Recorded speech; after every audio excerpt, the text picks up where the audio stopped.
जम्मू कश्मीर में आतंकी वारदातें लगातार बढ़ती जा रही है। जम्मू कश्मीर में पिछले 24 घंटे में 4 आतंकी घटनाएं हुई। श्रीनगर, बांदीपोरा, बडगाम और अनंतनाग में हुई आतंकी घटनाओं में 4 जवान घायल हो गए और 3 आतंकी मारे गए। श्रीनगर के खानियार में हुए एनकाउंटर में सुरक्षा बलों को बड़ी कामयाबी मिली।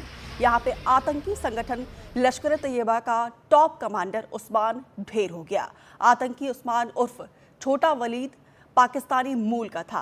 तो ये 4 तस्वीरें हम आपको दिखा रहे हैं।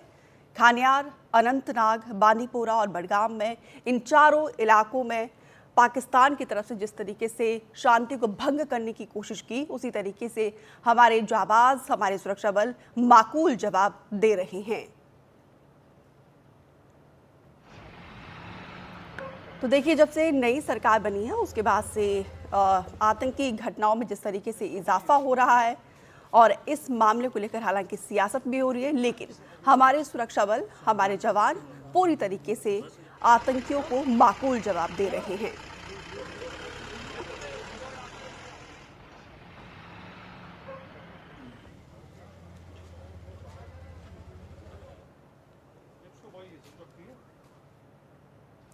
तो वहीं दक्षिण कश्मीर के डीआईजी जावेद अहमद मट्टू ने हमले में मार गिराए गए दोनों आतंकियों की पूरी जानकारी दी।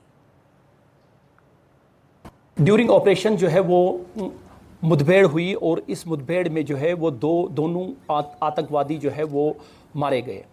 जहां तक जो टेररिस्ट जो है जो इस एनकाउंटर में जो है न्यूट्रलाइज हुए, उनकी जो प्रिलिमिनरी इन्वेस्टिगेशन जो हमारी हुई है उसके मुताबिक जो है वो इसमें से एक जाहिद रशीद जो है, जो हसनपुरा बिजबिहारा का रहने वाला है, जो 2024 में अप्रैल के महीने में एक नॉन लोकल लेबरर को उसने वहाँ पे मारा और उसके बाद उसने टेररिस्ट रैंक्स जो है वो ज्वाइन की। दूसरा जो टेररिस्ट जो है जो इस मुठभेड़ में जो है वो न्यूट्रलाइज हुआ, उसका नाम जो है वो अरबाज मीर है। ये कोयमू का रहने वाला है। ये 2018 से जो है वो मिसिंग था और 2018 से ही जो है इसने टेररिस्ट रैंक्स जो है वो ज्वाइन की थी।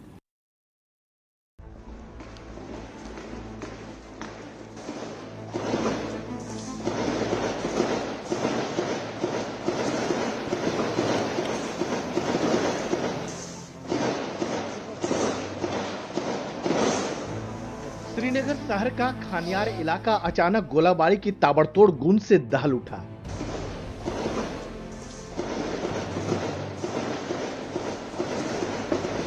करीब 2.5 साल बाद यहां सुरक्षा बलों और आतंकियों के बीच मुठभेड़ देखने को मिली। करीब 9 घंटे तक चले इनकाउंटर में सीआरपीएफ और पुलिस ने लश्कर के पाकिस्तानी मूल के टॉप कमांडर उस्मान उर्फ छोटा वलीद को मार गिराया। इस कार्रवाई में सीआरपीएफ और जम्मू कश्मीर पुलिस के 2 जवान घायल हो गए। वहीं श्रीनगर से करीब 60 किलोमीटर दूर अनंतनाग के हल्कान गली में जानकारी मिलने पर आतंकियों के खिलाफ सुरक्षा बल ऑपरेशन लॉन्च करते हैं। सुरक्षा बलों से खुद को घिरा देख आतंकी फायर करते हैं और जवाबी कार्रवाई में 2 आतंकी मारे जाते हैं। टेररिस्ट है, वो सुरक्षा बलों ने मार गिराया है, तो जिसकी तस्दीक उस्मान लश्करी इलियास छोटा वलीद के तौर पे एलईटी का कमांडर था, उस तौर पर हुई है। शुक्रवार को भी कश्मीर में 2 आतंकी घटनाएं हुई थी। बांदीपुरा के पनार इलाके में सेना के कैंप पर हमला कर आतंकी जंगल भाग गए। आतंकियों की तलाश में सेना का जंगल में ऑपरेशन जारी है। वहीं बडगाम के मागम में आतंकियों ने गोलाबारी कर 2 प्रवासी मजदूरों को घायल कर दिया। फिलहाल अस्पताल में भर्ती इन मजदूरों की हालत बेहतर है, लेकिन इन हमलों पर सियासत भी शुरू हो गई है। जम्मू कश्मीर के पूर्व मुख्यमंत्री फारूक अब्दुल्ला ने इन मुठभेड़ को सरकार के खिलाफ साजिश बताया। मैं ये कहूँगा कि इसमें तहकीकात होनी चाहिए, हो कैसे रहा है। इसके बजाय कि इनको मारें, इनको पकड़ना चाहिए और पकड़ के हमें मालूम करना चाहिए कौन इनके पीछे।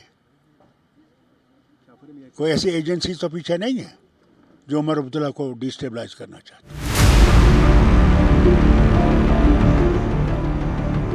वहीं रक्षा मंत्री राजनाथ सिंह ने कहा कि पहले की तुलना में आतंकी घटनाओं में कमी आई है। सुरक्षा बल आतंकियों को माकूल जवाब भी दे रहे हैं।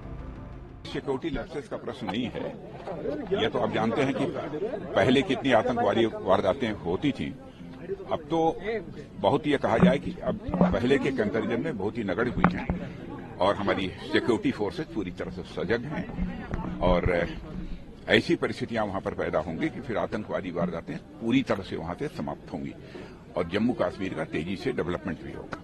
नहीं, देखो, ऐसा ये नहीं कह सकते कि बहुत बढ़े हुए हैं, लेकिन जो भी हुए हैं इधर 1, 2, 3, 4 घटनाएं हुई हैं वो निश्चित रूप से दुर्भाग्यपूर्ण हैं और हमारी सिक्योरिटी फोर्सेस पूरी तरह से सजग हैं और उसका जवाब भी दे रही हैं। ऐसा नहीं है कि उसका जवाब नहीं दिया जा रहा है। बहुत सारे टेररिस्ट मारे भी गए। इस बात में कोई दो राय नहीं कि पिछले 2 हफ्ते से उमर अब्दुल्ला के मुख्यमंत्री बनने के बाद जम्मू कश्मीर में आतंकी घटनाओं में इजाफा हुआ है। आतंकियों के नापाक इरादों पर सुरक्षा बलों ने एक बार फिर से पानी फेर दिया है। 24 घंटे के भीतर 3 आतंकियों को मार गिराना निश्चित ही एक बड़ी कामयाबी है। इससे यह भी बात स्पष्ट होती है कि नई सरकार बनने के बाद जम्मू कश्मीर में जिस तरह से आतंकी माहौल बिगाड़ने में लगे हैं, उसे सुरक्षा बल कभी भी कामयाब नहीं होने देंगे। नई दिल्ली से राजीव रंजन, एनडीटीवी इंडिया।